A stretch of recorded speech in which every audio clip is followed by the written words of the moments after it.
ఇప్పుడు తప్పు చేయదు, దయచేసి నమ్మండి, సపోర్ట్ ఇవ్వండి ప్లీజ్. ఇప్పటికీ అఘోరి అంటేనే ఇష్టం మీకు? ఎస్, ఆమెతోనే ఉంటానండి. ఎందుకంటే వన్స్ మ్యారేజ్ అయ్యి ఆడపిల్లకి ఒకసారి తాళి మెల్లో పడింది అంటే తనే సర్వస్వం అని అనుకుంటాను. నేనైతే అలానే అనుకున్నాను, తనే ఇంకా నాకు సర్వస్వం అని. సో తనతోనే ఉండాలని చెప్పి నేను డిసైడ్ అయిపోయాను. ఇంకెప్పుడైనా రోడ్డు మీద కనిపించినప్పుడు ఆమెతో నన్ను లాక్కెళ్ళడాలు ఇలాంటివి చేస్తే మాత్రం నేను చాలా కఠినంగా చర్యలు తీసుకోవాల్సి వస్తుంది. దయచేసి మాకు అడ్డు రాకండి, మా జీవితం మమ్మల్ని బతకనివ్వండి.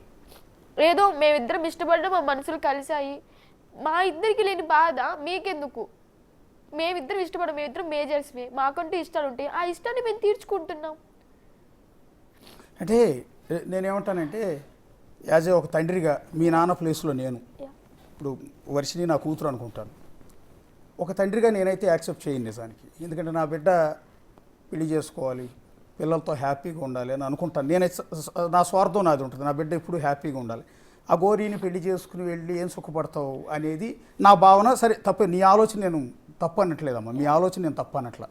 కానీ ఒక వ్యక్తి మీద మీరు అంత ఇష్టం పెంచుకున్నారు అంటే బహుశా మీరు ఇందాక చెప్పారు అఘోరీలో ఉన్న ఆ స్వచ్ఛత, ఆ జెన్యూనిటీ నాకు నచ్చింది. మెయిన్ సుఖాన్ని చూసుకోలేదు, అవును, ఒక తోడుని జెన్యూన్ గా ఎత్తుక్కున్నాను, అది నాకు దొరికింది అని ఇంకా అంతే స్టాప్. ఇప్పుడు అఘోరి అమ్మ లైన్లో ఉన్నారు. ఓకే, ఒకసారి మీ లైవ్ చూసినట్టున్నారు, బహుశా మీరు చెప్పిన మాటలు కూడా బహుశా వినుంటారు నేను అనుకోవటం. అఘోరి అమ్మ విన్నారమ్మా? వర్షిని చెప్పిన మాటలు విన్నారమ్మా? మాకైతే నిజంగా కళ్ళం నీళ్ళు వచ్చినాయి మాట్లాడుతూ ఉంటే. ఆల్రెడీ కొన్ని మీడియా ఛానల్లో కాశీ నుండే చెప్పాను, ఆమె ఎప్పుడో నాకు చెప్పేసింది, ఆమె నరక యాత్ర అనుభవించింది, అందుకే నాతో వచ్చింది అని చెప్పాను కూడా ఆల్రెడీ. కావాలంటే మిగతా వీడియోస్లలో కూడా ఉంటుంది, మొన్న 3 days కాశీలో ఉన్నప్పుడే. ఇప్పటికీ మీరంటేనే ఇష్టం అని చెప్తోంది వర్షిని, మీతోనే జీవితం అంటోంది.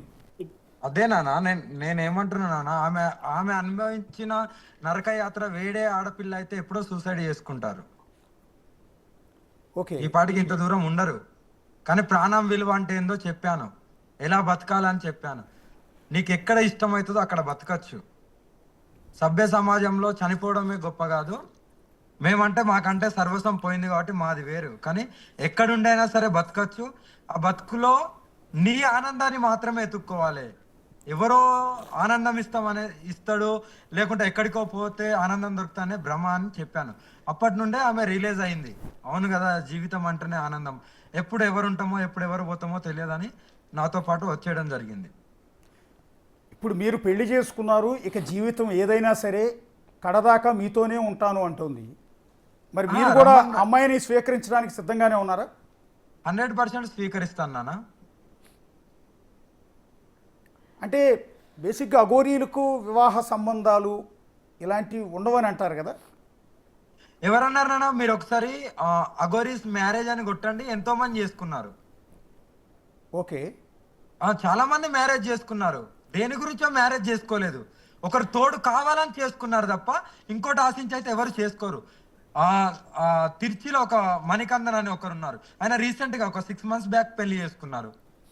ఇప్పుడు ఈ ఆడపిల్ల అయితే ఎవరు ఉన్నారో, వర్షిని ఉంది కదా, వర్షిని ఇంతకు ముందు చేసిన అఘోరి ఉన్నాడు కదా రాజేష్ నాథ్, ఆయన కూడా మ్యారేజ్ చేసుకున్నాడు, అతనికి కూడా పిల్లలు ఉన్నారు. అదే పాయింట్ నేను అంటున్నాను. కాదండి, ఇప్పుడు మీరు చెప్పిన పేర్లలో ఉన్న వాళ్ళంతా కూడా, నేను మళ్ళీ మీరు బాధపడకూడదు, వాళ్ళంతా మగవాళ్ళు, వాళ్ళు పిల్లలు, వాళ్ళ వల్ల పిల్లలు పుట్టే అవకాశం ఉంది కాబట్టి పెళ్లి చేసుకున్నారంటే అర్థం ఉంది. ఇప్పుడు మిమ్మల్ని పెళ్లి చేసుకోవటం వల్ల అమ్మాయి ఏం సుఖపడే అవకాశం లేదు. అంటే సహజంగా అందరూ అమ్మాయిలాగా పిల్లల్ని కనే అవకాశం కూడా లేదు కదా అంటున్నా. నానా, ఇక్కడ మీరు అనుకునే కోణంలో సుఖానికి అవసరం లేదు, ఆనందం కావాలి. ద లైఫ్ ఈజ్ బ్యూటిఫుల్, అది ఎక్కడ ఆనందం దొరుకుతానే కావాలి. హ్యాపీనెస్ అంటే ఒక ఫిజికల్ వల్ల వచ్చే హ్యాపీనెస్ కాదు, ఇక్కడ ఎత్తుక్కోవాల్సింది అది కూడా కాదు. అదే అలాంటిదే కావాలంటే చాలా మంది పిల్లలు ఎంతో మంది ఉన్నారు, తెచ్చుకోవచ్చు. That is the doesn't matter. అది ఒక్క కోణం వదిలేస్తే కలిసే ఉంటాం, బాగానే ఉంది కదా ఒకరికొకరు తోడుగా. అంటే మీకు ఉండకపోవచ్చు, మీరు అన్నీ కూడా సర్వం శివుడికి సమర్పించారు, మీ అంగాన్ని సమర్పించారు, మీ జీవితాన్ని సమర్పించారు, ఓకే అది మీ ఇష్టం. కానీ అమ్మాయి కొన్ని ఫిజికల్ నీడ్స్ ఉంటాయి కదా ఒక ఆడపిల్లగా, ఒక ఏజ్ వచ్చిన తర్వాత మీకు ఉండకపోవచ్చు, మీరు ఆ డెసిషన్ తీసుకున్నారు, మీ జీవితాన్ని అర్పించేశారు. యా, అమ్మాయి కూడా అర్పిస్తా అని మాట ఇచ్చింది కాబట్టి, అన్నిటికీ ఆమె కట్టుబడి ఉన్నది కాబట్టి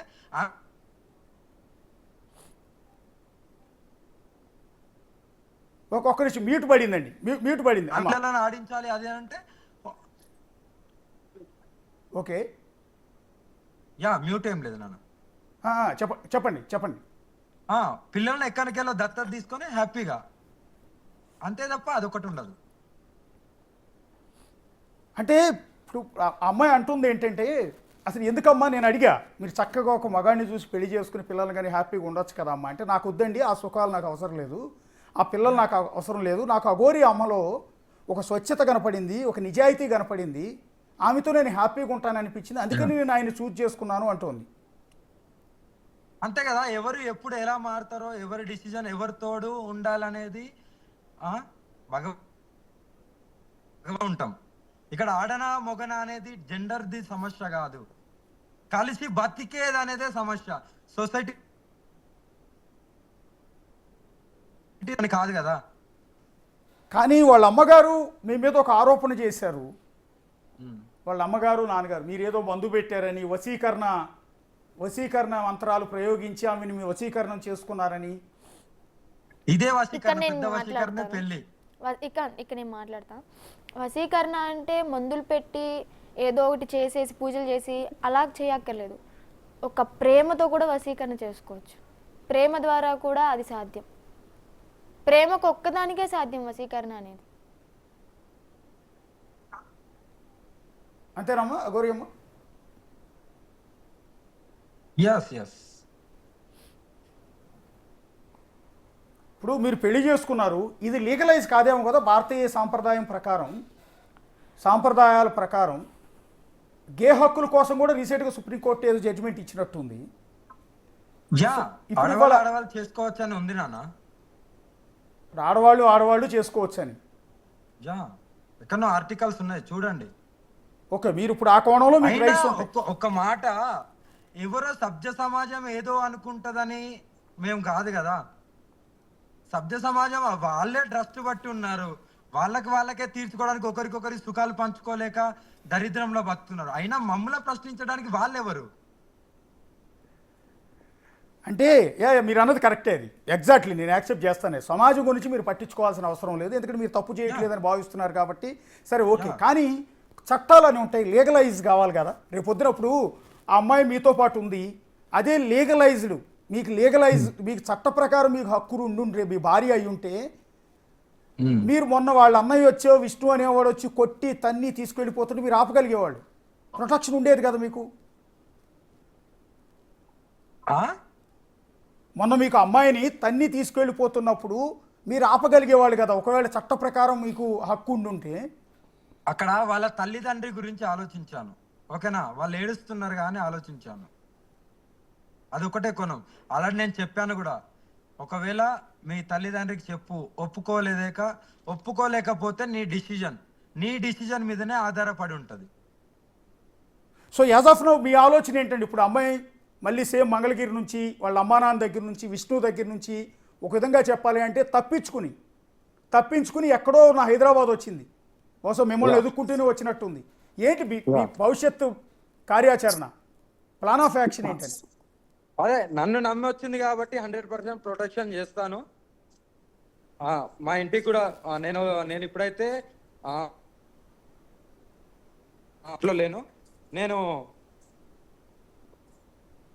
ఢిల్లీకి దగ్గరలో ఉన్నాను, ఢిల్లీ నుండి బయలుదేరాను కూడా, ఎప్పుడో ఆగ్రా దాటాను, ఆగ్రా క్రాస్ చేశాను, మా ఇంటికి వెళ్తుంది, మా ఇంట్లో ఉంటుంది, అందులో ఎలాంటి సందేశం లేదు. మా అమ్మ నాన్నకు వాళ్ళకి నేను చెప్పేస్తాను, మా ఇంట్లో ఉంటుంది, నేను వచ్చిన తర్వాత తీసుకెళ్తాను. ఓకే, ఒక్క నిమిషం అఘోరి అమ్మ, ఒకసారి మీరు లైన్లో ఉంటే. వర్షిని వాళ్ళ అమ్మ లైవ్లోకి వచ్చారు మనతో పాటు మాట్లాడటానికి. అమ్మ నమస్తే. అమ్మ మీరు ఇవాళ బాధలో ఉన్నారు. నమస్తే సార్. అమ్మ నేను మిమ్మల్ని ఏడిపించే ఉద్దేశం కానీ మిమ్మల్ని ఇబ్బంది పెట్టే ఉద్దేశం కానీ నాకు ఏమాత్రం లేదమ్మా, నేను కూడా మీ కొడుకు లాంటి వాడిని. అవునండి, మా పాప తప్పుకుని వెళ్ళిపోయిందండి. ఆ అఘోరికి ఎట్టు రెస్ట్ లేవండి, అఘోరిని అరెస్ట్ చేయాలి, అగోరిని అరెస్ట్ చేయాలి. నా పాపకి ఫోన్ ట్రాఫిక్లో చేసి దొంగ ఫోన్లు చేసి మళ్ళీ పిలిపించింది. అగోరి 8 రైట్స్ లేవు. అటు ఇటు కానివాడికి ఇస్తే మేమేమని నా పిల్లల్ని ఏం బతికించదండి, నా పిల్లని ఏం బతికిందండి. వాళ్ళ బేస్టాక్ వచ్చి పడిపోయాడు, నన్ను కొట్టి నేను స్టేషన్కి వెళ్ళి కేసు పడటం జరిగింది. నువ్వే పిల్లల్ని తీసుకెళ్ళిపోయావు, నువ్వే పిల్లల్ని అమ్ముకున్నావు అని తలంతా గాయాలు. ఇప్పుడు ఎస్ఐ గారి దగ్గరికి వెళ్ళి కేసు పెడతానంటే ఎస్ఐ గారు నన్ను ఇప్పుడు వచ్చి అమ్మ నువ్వు ఇంటికి వెళ్ళు నేను వస్తానంటే ఇంటికి వస్తే ఇంట్లో కాదు రానిపోతే నేను బయట దాక్కుంటే మా బాబు ఎండలో అంతా తిరిగి వచ్చి నన్ను అమ్మ రెడీ అవ్వు ఏంటి హైదరాబాద్లో ఏదో స్టూడియోలో ఉందంటే పాప లైవ్ ఇస్తుంది మనం వెళ్దామంటే నేను పొద్దున్న బట్టి మేము ఏమీ తెలియలేదండి. వాష్రూమ్ కానీ వెళ్ళిన పిల్ల పారిపోయిందండి అటు నుంచి అటు గేట్లో నుంచి. ఎంత వశీకరణ చేసి నా పిల్లని అంత మాయ మాటలు చెప్పి తల్లిదండ్రులను ఏడిపించి నువ్వు మా పిల్లల్ని వశపరుచుకుంటా నీకు ఏం సుఖం ఉండేది. అగోరి నిన్ను అరెస్ట్ చేయాలి దయచేసి చెబుతున్నాను. పోలీస్ డిపార్ట్మెంట్ వారికి, డీజీ గారికి, ఎస్పీ గారికి, చంద్రబాబు నాయుడు గారికి, పవన్ కళ్యాణ్ గారికి, నారా లోకేష్ గారికి ఇటువంటి మాయ మాటలు చెప్పి నా పిల్లల్ని తీసుకెళ్ళి వసపడి ఏం పెళ్ళండి అటు ఇటు కానడుతా నా కూతురు ఏం సుఖపడిందండి. ఏమైనా మంచాన్ని తీసుకెళ్ళిందండి దేనికండి? ఆ పిల్లకి కడుపులో మందు ఉందండి, వశీకరణ చేసిందండి. మేము తీసుకెళ్ళే క్రమంలో మళ్ళీ ఫోన్ చేసి రప్పించిందండి. అదే మమ్మీ అదే అబ్బాయితో లేచిపోతే మీరు ఇష్టపూర్వకంగా ఇష్టపూర్వకంగా పెళ్లి చేసేవాళ్ళ?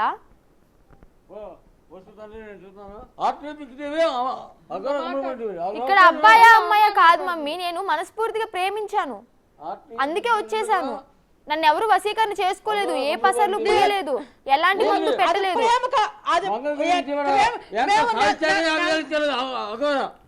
నెల రోజులు మేము మెడికల్ టెస్ట్ లో ఉండాలి. నువ్వు మెడికల్ టెస్ట్ ఆల్రెడీ హాస్పిటల్ కి వెళ్ళాను.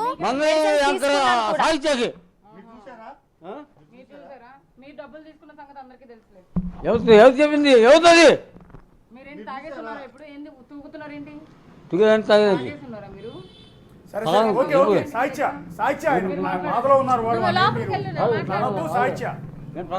తల్లితో మాట్లాడించండి, ఆయనతో ఏమి ఆర్గ్యూ చేయొద్దు. ఆయన బిడ్డ రైట్ ఉంటుంది సాహిత్య, ఆయన బిడ్డ మీద ఆయనకి రైట్ ఉంటుంది. ఆయన బాధలో ఉన్నారు అన్నా కూడా ఏం పర్లేదు, ఇబ్బంది ఏం లేదు. మేము ఎట్టి పరిస్థితుల్లో మేము ఒప్పుకోవట్లేదండి, మేము ఎట్టి పరిస్థితుల్లో ఒప్పుకోవట్లేదండి. బిగ్ టీవీ వాళ్ళు దయచేసి నమస్కరించి చెబుతున్నా మా బాబుని క్షేమంగా ఉంచండి. మేము ఇప్పుడు బుక్ చేసుకుని వస్తున్నాము, మాకు క్షేమంగా అప్పు చెప్పండి, మీకు నమస్కరించి వేడుకుంటున్నామండి. అది అగోరి మా అగోరి అండి. మా అమ్మాయి మెడికల్ టెస్టులు చేయించుకున్నా. మమ్మీ వినిపిస్తుందా? నేను రాను మమ్మీ మీ దగ్గరికి. నువ్వెందుకు రావు? దేనికి రావు? రాను. అండ్ అదే మీకు ఇష్టం లేనప్పుడు దేనికి రావు? కాదు మీకు ఇష్టం లేనప్పుడు మరి తాళి కడుతున్నప్పుడు ఎందుకు ఆపలేదు? అప్పుడు ఎందుకు నవ్వారు? కోడల పిల్ల అని చెప్పి ఎందుకు పిలిచారు? మరి ఇష్టం లేనప్పుడు అప్పుడే ఆపొచ్చు కదా. మొన్నటిదాకా ఆయన పొగిడావు, నీకు మైండ్ బాగా దూర్పా.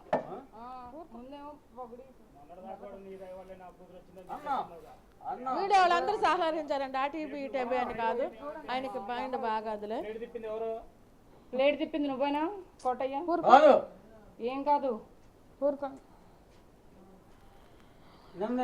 ఆమెకి మానసిక వైద్యశాలలో మేము గుంటూరు చేసామండి. ఆ మైండ్ సెట్ వాళ్ళు ఎవరు నాకు పిచ్చి పెట్టిందని చెప్పి అనుకోరు మమ్మీ. అట్లా చేస్తుంది. అమ్మా మీ అమ్మాయికి ఏమీ కాలేదమ్మా, అంటే మీరు బిగ్ టీవీ స్టూడియోలో అమ్మా మీ అమ్మాయికి ఏమీ కాలేదమ్మా, కాకపోతే ఒత్తిడిలో ఉంది. ఏమండి తల్లిదండ్రులుగా మీకు నమస్కరించి చదువుతున్నామండి. అమ్మాయి టెన్షన్. నేను మిమ్మల్ని ఒకటి అడిగా మొన్న, గుర్తుందా లైవ్ లో ఉన్నప్పుడు?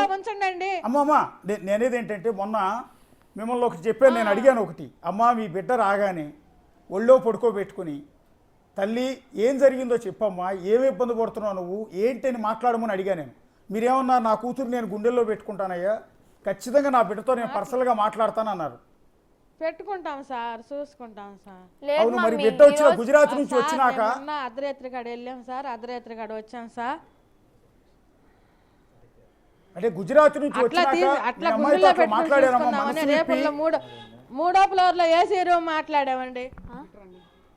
కాదమ్మా ఓకే, రేపల్లో 3వ ఫ్లోర్ లో ఏసీ రూమ్ మాట్లాడి అక్కడ పెట్టించి అక్కడ నేను రాను పెడదామని మమ్మీ. తీసుకెళ్లే క్రమంలో ఈ పిల్ల ఇలా చేసింది సార్.